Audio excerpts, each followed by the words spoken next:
The air inside the Sepang International Circuit pit box was thick, but it wasn't just the Malaysian humidity. It was the weight of a failing legacy. In the center of the garage stood the machine that was supposed to save a dynasty, the secret Yamaha V4 prototype. For decades, Yamaha had stubbornly clung to the inline-4 engine, a layout that brought them glory with legends like Rossi and Lorenzo, but in the modern era of European dominance, it had become a relic. This V4 was the answer. It was the nuclear option. But as Toprak Razgatlioglu climbed off the bike after his first stint, he didn't look like a savior. He looked like a man who had just seen his career flash before his eyes. He didn't speak to the engineers immediately. Instead, he stood by the tool chest, shaking his head in a slow, rhythmic motion that sent a chill through the Yamaha executives watching from the back. The bike was wild. It was unmanageable. It was, by all accounts, a disaster. No one inside the paddock expected what would unfold next. The rumors began to swirl before the engines had even cooled down.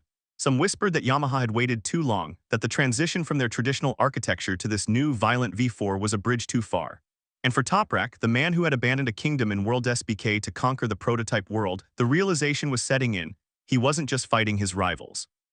He was fighting a machine that seemed to want him off it. This wasn't just a disappointing test. It was a crisis that threatened to change everything for him, his team, and the entire trajectory of the 2026 season. But what the paddock discovered next shocked everyone. For over 20 years, the Yamaha YZR M1 was defined by its heart, the inline-4 engine. It was the sweetest bike on the grid, known for its surgical precision and corner speed. But the game had changed. Ducati's V4 missiles had turned MotoGP into a drag race, leaving Yamaha breathless on the straights. The decision to scrap the inline-4 was more than a technical shift. It was an identity crisis that tore through the halls of Yamaha HQ in Iwata. The old guard of Japanese engineering had resisted this moment for years. To them, the inline-4 was Yamaha's DNA. Moving to a V4 felt like surrendering to the European philosophy. However, the new breed of innovators within the company knew that without a V4, they were bringing a knife to a gunfight. They had been working in a dark room project for 18 months, keeping the engine's development a closely guarded secret from the media and even some members of the race team. When Toprak was signed, he was promised a weapon that could match the Desmos Desai's raw power. But the technical blind spot was massive. Integrating a V4 into a chassis designed for the balance of an inline-4 created a Frankenstein's monster. The bike lacked the connection Toprak needed. In the high-stakes world of prototype racing, if a rider doesn't feel the rear tire, he cannot find the limit. Inside the garage, whispers began spreading that the engine's power delivery was so violent it was breaking the electronics' ability to compensate. The pressure was mounting. Toprak had been the king of stop-and-go in superbikes, but here the stop was unpredictable and the go was non-existent. Yet the real turning point happened away from the cameras, in a closed-door meeting where the future of the project hung by a thread.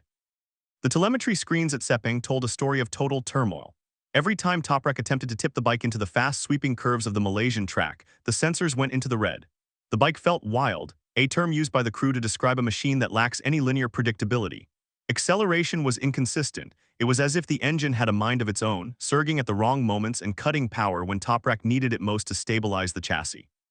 Telemetrists watched in horror as the data showed Toprak couldn't fully open the throttle until the bike was almost completely upright, a death sentence for lap times in MotoGP. He was seen pitting several times earlier than scheduled, his body language radiating a deep, biting frustration. He wasn't just slow, he was unsafe. Rumors began to leak from the hospitality suites that Toprak had issued a private ultimatum. If the engine's brain wasn't fixed, he wouldn't be able to ride it at 100% for the season opener. Media was ruthless. Paddock observers began to question the direction of the V4 project, with some suggesting it was a staggering waste of resources that should have been spent on refining the old bike. The psychological pressure on the engineers was immense. They were working in a fishbowl with every mistake analyzed by millions online. The Stoppy King was being humbled by his own machinery. He was seen shaking his head in the pit lane, signaling to the world that the bike wasn't ready to compete. But what happened after that left even his closest team members stunned. What the public didn't see was the war room established in the days following the Sepang disaster. Yamaha didn't sit idly by. They realized the problem wasn't the engine's power, it was the engine's soul. The engineering team worked almost non-stop, flying parts in from Japan and rewriting thousands of lines of code for the ECU. They analyzed vast amounts of data, trying to understand why their V4 wasn't delivering the linear power that is the hallmark of a championship-winning bike. The primary focus shifted to the crankshaft and the ignition timing. In a V4, the way the pulses of power hit the rear tire is everything. If the pulses are too close, the tire spins. If they are too far apart, the bike feels sluggish. Yamaha's engineers were chasing a ghost in the machine, a vibration that was upsetting the chassis during the crucial transition from braking to accelerating. It was a race against time. The next test in Buriram, Thailand was only days away. Inside the factory, the atmosphere was described as explosive. There were heated arguments between the chassis designers and the engine department. The stakes couldn't be higher. If Buriram was another failure, the V4 project might be mothballed and Yamaha's 2026 season would be dead before it even started. But as the crates were loaded for Thailand, a small group of mechanics claimed something felt off, not in a bad way, but as if they had finally found the click they had been missing. However, the twist that followed would change the championship narrative entirely.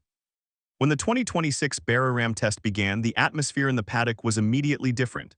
The heat in Thailand is legendary, but the heat coming off the Yamaha garage was of a different kind. From the very first lap, the sound of the bike had changed. Gone was the erratic, struggling cough of the engine at Sepang. In its place was a smooth, aggressive, and terrifyingly consistent growl.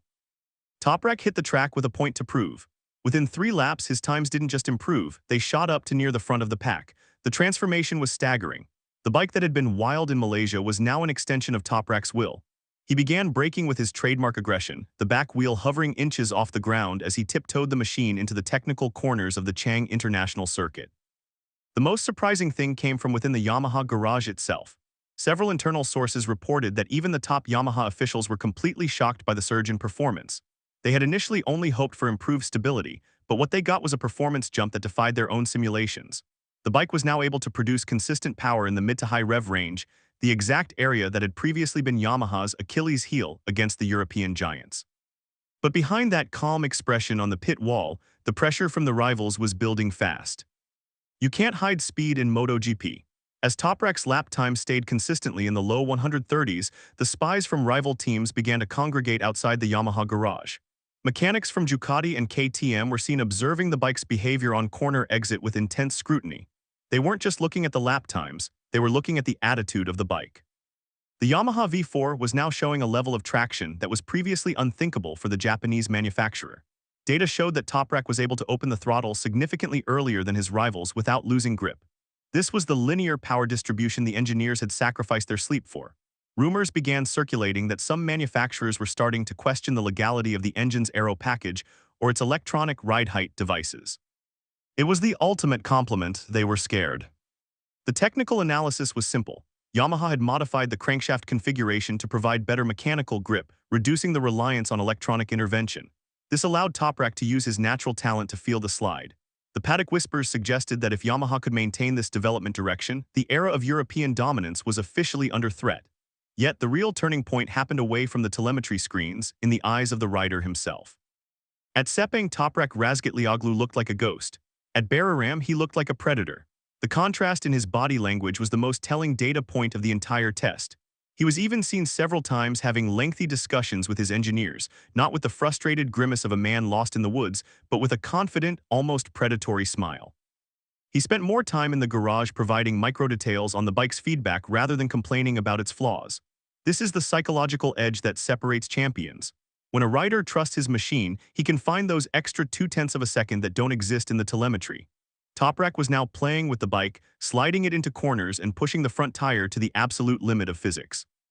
However, the team remained cautious. They realized that a fast lap in testing is not the same as a fast race over 25 laps in the heat of battle. There were still concerns about engine durability and how the V4 would handle the dirty air when following other bikes. But for the first time in years, there was new hope in the blue garage. The mental pressure of the failed project had evaporated, replaced by the weight of high expectations. But what happened next left the entire paddock wondering if this was just a flash in the pan, or the start of a new world order. Buriram 2026 is now being called a crucial turning point in the history of motorcycle racing. In the span of just a few days, Yamaha transformed a bike that seemed uncompetitive and unstable into a machine that has the potential to topple the giants of the sport. They didn't just build a new engine, they built a new future. The combination of Toprak's spectacular, aggressive riding style and the raw power of the V4 engine has created a perfect storm. Analysts are already speculating that if Yamaha can translate this testing pace into race-winning consistency, the 2026 championship will be one of the most volatile in history. The Japanese giant has finally woken up, and it has brought a V4-sized hammer to the party. As the sun set over the Buriram circuit, one name was on everyone's lips: Toprak. He is no longer just a superbike transition experiment, he is the spearhead of a revolution. But as the teams pack up for the first race of the season, a lingering question remains.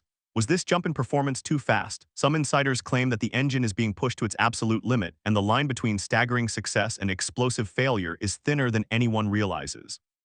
Yet this was only the beginning of a far bigger storm that is about to hit the MotoGP world.